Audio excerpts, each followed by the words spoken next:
Ne aflăm acum în redacția ziarului Denver Post din Colorado. Voi încerca să aflu de la jurnaliștii de aici cum percepe publicul faptul că instituțiile media susțin deschis unul dintre candidații la funcția de președinte al țării. Asta pentru că este neobișnuit pentru publicul din Republica Moldova, spre exemplu, să știe că o instituție media, care, în mod teoretic, ar trebui să fie independentă, susține o persoană politică.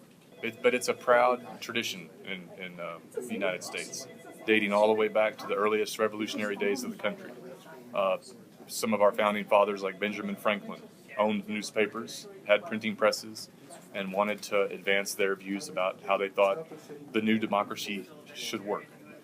And if you think about it, in a capitalistic society, it makes perfect sense. It's your paper, you own it.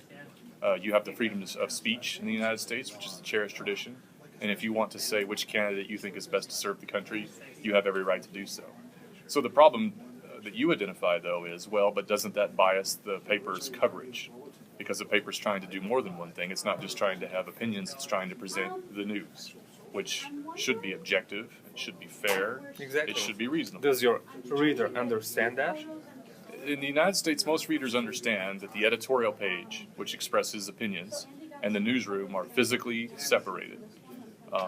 The editors of the editorial page and the editors of the newsroom might be friends and they might know each other, but they don't coordinate to produce the next day's paper. The editorial page does its own thing separately from the newsroom. The newsroom is tasked with being fair and balanced, and we place a very high priority on making sure the reporters present as many sides of a situation as are necessary to be fair and balanced. So it's the same here at Denver Post. You have two different teams, yeah? That's correct. So I'm the politics editor, and I'm here. And as I showed you the other day, the editorial page is on the other side of the building, down a long hall. They've got their own separate offices and their own separate space and their own separate understanding of how things work. And there is a clear understanding between us and them. They can't come over here and tell us to write a story a certain way. And we can't call them up or go back there and say, hey, could you endorse so-and-so for president?